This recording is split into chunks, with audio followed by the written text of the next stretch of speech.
ബോഷിൻ്റെ 243 litre double door convertible fridge വാങ്ങണമെന്ന് ആഗ്രഹമുള്ളവർ അല്ലെങ്കിൽ അതിനെക്കുറിച്ച് കൂടുതൽ അറിയണമെന്ന് ആഗ്രഹമുള്ളവർ ഈ വീഡിയോ തീർച്ചയായും കാണുക, നിങ്ങൾക്ക് ഉപകാരപ്പെടും. ആദ്യം തന്നെ ഫ്രിഡ്ജിൻ്റെ മോഡൽ നമ്പർ പറയാം. CTC 27S031i അതാണ് മോഡൽ നമ്പർ. ഈ ഒരു ഫ്രിഡ്ജ് ഞാൻ വാങ്ങിയത് കോഴിക്കോട് കണ്ണങ്കണ്ടിയിൽ നിന്നാണ്. അവരുടെ പ്രൈസിങ് അത്രയ്ക്ക് കോമ്പറ്റീറ്റീവ് ആയിരുന്നു. ഓൺലൈൻ പ്രൈസിങ്ങിനേക്കാൾ ഒരു 500 രൂപ കുറച്ചാണ് അവർ തന്നത്. പിന്നെ അവർ ഫ്രീ ഹോം ഡെലിവറിയും തന്നു. അതുകൊണ്ടാണ് അവിടുന്ന് വാങ്ങിയത്. ഓൺലൈൻ സൈറ്റുകളിലും, അതായത് ഓൺലൈൻ ഷോപ്പിംഗ് സൈറ്റുകളിലും ഇത് ലഭ്യമാണ്. ആമസോണിലൊക്കെ ലഭ്യമാണ്. ആമസോണിലെ പ്രോഡക്റ്റ് ലിങ്ക് ഞാൻ ഡിസ്ക്രിപ്ഷനിൽ കൊടുക്കുന്നുണ്ട്.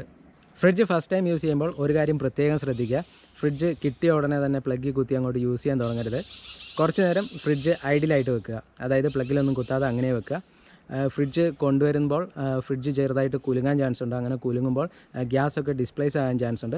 അതൊക്കെ ഒന്ന് സെറ്റിലാകാൻ വേണ്ടി ഒരു 12 മണിക്കൂറൊക്കെ കഴിഞ്ഞിട്ട് യൂസ് ചെയ്യുന്നതായിരിക്കും നല്ലത്. അങ്ങനെയാണ് ഷോപ്പിലുള്ളവർ പറഞ്ഞത്. ബോഷ് ഡബിൾ ഡോറിൻ്റെ കളർ ഷൈനി സിൽവറാണ്. അതാണ് കമ്പനി ഈ കളറിന് കൊടുത്തിരിക്കുന്ന പേര്. പക്ഷെ ഞാനാണ് പേരിടുന്നതെങ്കിൽ മാറ്റ് സ്റ്റീൽ കളർ എന്നേ പറയൂ. കാരണം ഇത് കണ്ടു കഴിഞ്ഞാൽ മാറ്റ് സ്റ്റീൽ ഫിനിഷാണ്. സ്റ്റീൽ ഫിനിഷ് ആയതുകൊണ്ട് വൃത്തിയാക്കാനും എളുപ്പമായിരിക്കും. അങ്ങനെയാണ് ഇപ്പോഴത്തെ വിലയിരുത്തൽ. ഇനി 5-6 വർഷം കഴിഞ്ഞ് ഇത് മാറ്റി പറയേണ്ടി വരുമോ എന്ന് അറിയില്ല. വരില്ലായിരിക്കും. വിശ്വാസം അതല്ലേ എല്ലാം. ഫ്രിഡ്ജിൻ്റെ സൈഡ് പാനൽ രണ്ടും ഈ കളറാണ്.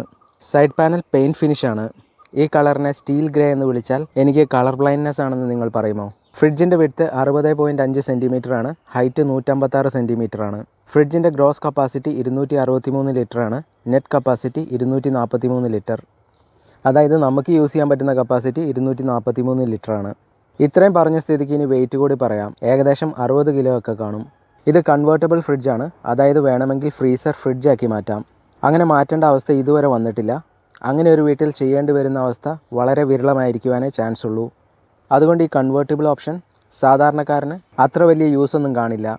ഇതിൽ വേരിയോ ഇൻവെർട്ടറാണ് യൂസ് ചെയ്തിരിക്കുന്നത്. അതുകൊണ്ട് അകത്തും പുറത്തുമുള്ള ടെമ്പറേച്ചർ ചേഞ്ചിനനുസരിച്ചും ഫ്രിഡ്ജിനുള്ളിലുള്ള ലോഡിനനുസരിച്ചും കൂളിംഗ് അഡ്ജസ്റ്റ് ചെയ്ത് ഫ്രിഡ്ജ് സ്മാർട്ടായി പ്രവർത്തിക്കുമെന്നാണ് കമ്പനി അവകാശപ്പെടുന്നത്. ഫ്രിഡ്ജിൻ്റെ ഡോർ കുറേ നേരം അടച്ചു തന്നെയാണെങ്കിൽ വേരിയോ ഇൻവെർട്ടർ കുറഞ്ഞ സ്പീഡിലേ വർക്കാകൂ. അങ്ങനെ കുറഞ്ഞ കറണ്ടേ ഉപയോഗിക്കൂ. വോൾട്ടേജ് ഫ്ലക്ച്വേഷൻ ഉണ്ടായാലും അതിനനുസരിച്ച് പ്രവർത്തിക്കാനുള്ള കഴിവും ഈ ഫ്രിഡ്ജിനുണ്ട്. ഇതൊന്നും എൻ്റെ വാദമല്ല കേട്ടോ, ബോഷിൻ്റെ വാദമാണ്. UPSുമായി ഈ ഫ്രിഡ്ജ് കണക്ട് ചെയ്യാമെന്നാണ് ഇവർ പറയുന്നത്. ഞാൻ കണക്ട് ചെയ്ത് നോക്കിയിട്ടില്ല. ഫ്രിഡ്ജിൻ്റെ പ്ലഗ് പോയിൻറ്റിലേക്ക് UPS പവർ ഞങ്ങൾ കണക്ട് ചെയ്തിട്ടില്ല. അതുകൊണ്ട് UPS പവറിൽ എങ്ങനെയാണ് വർക്ക് ചെയ്യുന്നതെന്ന് ചെക്ക് ചെയ്തിട്ടില്ല. ഫ്രിഡ്ജിൻ്റെ ഓപ്പറേഷൻ ഫുള്ള് കൺട്രോൾ ചെയ്യുന്ന കൺട്രോൾ പാനൽ ഫ്രീസറിൻ്റെ ഡോറിലാണുള്ളത്. ഫ്രീസറിൻ്റെയും ഫ്രിഡ്ജിൻ്റെയും ടെമ്പറേച്ചർ ഈ കൺട്രോൾ പാനൽ വെച്ച് സെറ്റ് ചെയ്യാൻ പറ്റും. മുകളിലത്തെ ഈ ഗ്രേറ്റർ ദാൻ സിമ്പിൾ പ്രസ് ചെയ്യുമ്പോൾ ഫ്രീസറിൻ്റെ ടെമ്പറേച്ചർ അഡ്ജസ്റ്റ് ചെയ്യാം. -19 ആണ് ഏറ്റവും കൂടിയ തണുപ്പ്, -13 ആണ് ഏറ്റവും കുറഞ്ഞ തണുപ്പ്. താഴത്തെ ഗ്രേറ്റർ ദാൻ സിമ്പിൾ പ്രസ് ചെയ്ത് ഫ്രിഡ്ജിൻ്റെ തണുപ്പും അഡ്ജസ്റ്റ് ചെയ്യാം. നിങ്ങൾക്ക് ആവശ്യത്തിനനുസരിച്ച് സെറ്റ് ചെയ്യാം. ഞാൻ സാധാരണ -17.4 അല്ലെങ്കിൽ -17.6 ഒക്കെയാണ് സെറ്റ് ചെയ്യാറ്. ഇനി എങ്ങനെയാണ് ഫ്രീസർ ഫ്രിഡ്ജ് ആക്കുന്നതെന്ന് നോക്കാം. കൺവേർട്ട് ഫ്രീസർ ബട്ടണിൽ 3 സെക്കൻഡ് പ്രസ് ചെയ്യുമ്പോൾ ഈ ഒരു സിമ്പിളില്ലേ, സ്നോഫ്ലേക്ക് സിമ്പിൾ, ആ സിമ്പിൾ ഓഫാകും. സ്നോഫ്ലേക്ക് സിമ്പിൾ ഓഫായാൽ ഫ്രീസർ ഫ്രിഡ്ജായി എന്നാണ് അർത്ഥം. ഉടനെ കൺവേർട്ട് ആകില്ല. 2 മണിക്കൂർ വെയിറ്റ് ചെയ്യണം.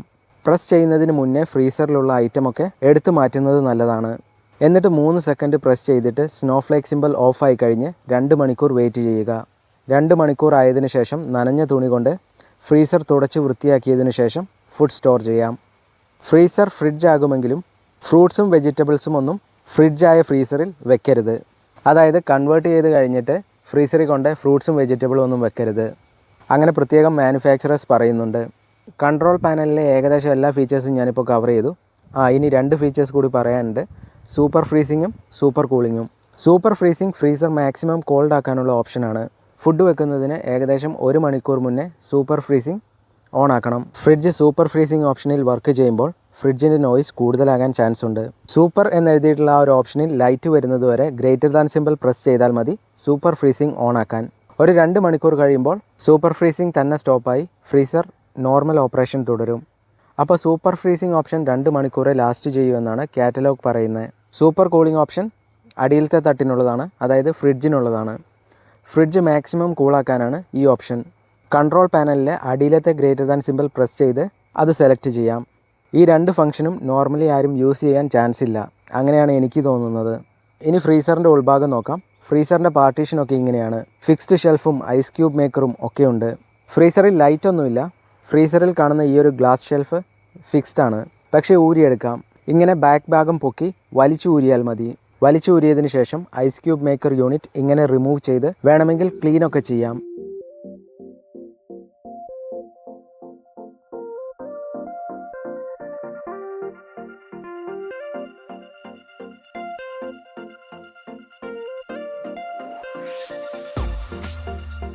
ഫിക്സ്ഡ് ഷെൽഫിൻ്റെ എഡ്ജിൽ പാക്കിംഗ് ഉണ്ട്. ഈ പാക്കിംഗ് കറക്റ്റായി വെച്ച് 2 സൈഡിലെ ഗ്രൂവിലേക്ക് പ്രസ് ചെയ്താൽ ഗ്ലാസ് ഷെൽഫ് ഫ്രീസറിൽ ഫിക്സ് ആകും. ഫിക്സ് ആകുന്നതിന് മുന്നേ ഐസ് ക്യൂബ് മേക്കർ കറക്റ്റ് പൊസിഷനിൽ വെക്കണം, അല്ലെങ്കിൽ ഷെൽഫ് ഫിക്സ് ആകില്ല. ഐസ് ക്യൂബ് മേക്കറിനെ പറ്റി പ്രത്യേകിച്ച് പറയാനൊന്നുമില്ല. ഇപ്പോഴത്തെ മിക്ക ഫ്രിഡ്ജിലും ഉള്ള പോലെ അതേ ഡിസൈനും അതേ ഫങ്ഷനിങ്ങും ഒക്കെയാണ്. നോബ് റൊട്ടേറ്റ് ചെയ്ത് ഐസ് ട്രേയിലേക്കൊക്കെ ഇടാൻ പറ്റുന്ന ടൈപ്പ് ഐസ് ക്യൂബ് മേക്കർ. ഫ്രീസറിൻ്റെ ഡോറിൽ ചെറിയൊരു സ്റ്റോറേജ് കമ്പാർട്ട്മെൻറ്റ് മാത്രമേ ഉള്ളൂ. അപ്പോൾ ഫ്രീസർ കവർ ചെയ്തു. ഫ്രീസറിൽ കാണാൻ ഇത്രയേ ഉള്ളൂ. ഫ്രീസറിൻ്റെ വലിപ്പമൊക്കെ സാറ്റിസ്ഫാക്ടറി ആയിട്ടാണ് എനിക്ക് തോന്നിയത്.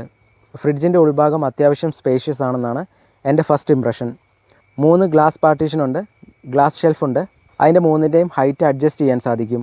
അതായത് ആവശ്യാനുസരണം ഹൈറ്റ് കൂട്ടാനും കുറയ്ക്കാനും സാധിക്കും. അതിനുള്ള സ്ലോട്ടുണ്ട്. ഫ്രൂട്ട് ആൻഡ് വെജിറ്റബിൾ കണ്ടെയ്നറിൽ ഫ്രൂട്ട്സ് ഓപ്ഷൻ ലോ ഹ്യൂമിഡിറ്റി ഓപ്ഷനാണ്. ഇത് ഫ്രൂട്ട്സ് സ്റ്റോർ ചെയ്യുമ്പോഴോ ഫ്രൂട്ട്സും വെജിറ്റബിൾസും മിക്സായി സ്റ്റോർ ചെയ്യുമ്പോഴോ അല്ലെങ്കിൽ അപ്ലയൻസ് ഫുൾ ആണെങ്കിലോ യൂസ് ചെയ്യാം. വെജിറ്റബിൾ ഓപ്ഷൻ ഹൈ ഹ്യൂമിഡിറ്റി ഓപ്ഷനാണ്. വെജിറ്റബിൾസ് മാത്രം സ്റ്റോർ ചെയ്യുമ്പോഴോ അല്ലെങ്കിൽ അപ്ലയൻസ് സ്റ്റോറേജ് ഫുൾ അല്ലാത്തപ്പോഴോ യൂസ് ചെയ്യാം. ഡോറിൽ 3 സ്റ്റോറേജ് റാക്കാണുള്ളത്. 3ഉം പുറത്തൊക്കെ എടുത്ത് ക്ലീനൊക്കെ ചെയ്യാൻ പറ്റും. റിമൂവബിൾ ആണ്. മുകളിലേക്ക് പൊക്കി റിമൂവ് ചെയ്യാവുന്നതാണ്. റാക്കുകളുടെ പൊസിഷൻ അഡ്ജസ്റ്റ് ചെയ്യാനുള്ള സ്ലോട്ടും ഉണ്ട്. അപ്പോൾ ഹൈറ്റ് വേണമെങ്കിൽ അഡ്ജസ്റ്റ് ചെയ്യാൻ സാധിക്കും. അതായത് ഡോർ റാക്കിൻ്റെ ഹൈറ്റ് അഡ്ജസ്റ്റ് ചെയ്യാൻ സാധിക്കും. ഈ ഫ്രിഡ്ജിൻ്റെ ഡോറിനൊരു പ്രത്യേകതയുണ്ട്. ഒരു സർട്ടൺ പൊസിഷൻ എത്തിയതിന് ശേഷം മാത്രമേ ഓട്ടോ ക്ലോസ് ആവുകയുള്ളൂ. ആ പൊസിഷൻ എത്തിയില്ലെങ്കിൽ ഡോർ തുറന്നു തന്നെ കിടക്കും. ഇതാ ഈ കാണുന്ന പൊസിഷനിൽ എത്തിയാൽ തന്നെ അടയും. ഞാൻ ആ കാണിച്ച പൊസിഷനിൽ എത്തിയില്ലെങ്കിൽ ഇങ്ങനെ തുറന്നു കിടക്കും.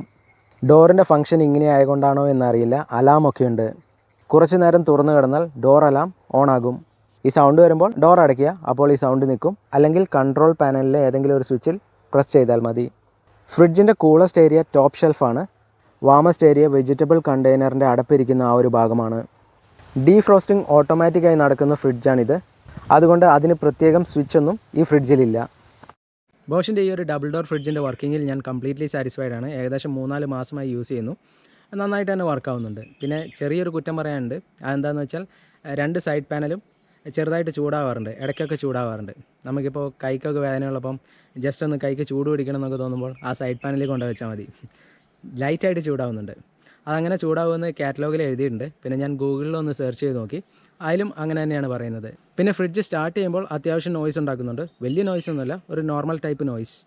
ഒരു സാധാ ഫ്രിഡ്ജ് ഉണ്ടാക്കുന്ന അത്രയ്ക്കൊക്കെ തന്നെ നോയ്സ് ഉണ്ടാക്കുന്നുണ്ട്. പിന്നെ അത്യാവശ്യം കൂളായി കഴിയുമ്പോൾ ഒരുവിധം സൈലൻറ്റും ആകുന്നുണ്ട്. അത്രയ്ക്ക് സൈലൻ്റ് ആയിട്ടുള്ള ഫ്രിഡ്ജൊന്നുമല്ല, ഒരു നോർമൽ ഫ്രിഡ്ജിൻ്റെ അത്ര തന്നെ നോയ്സ് ഈ ഫ്രിഡ്ജും ഉണ്ടാക്കുന്നുണ്ട്. അപ്പോൾ ഈ ഒരു വീഡിയോ ഞാനിവിടെ അവസാനിപ്പിക്കുകയാണ്. ഇനി വീണ്ടും കാണുന്നവരെ bye. Thanks for watching and stay blessed.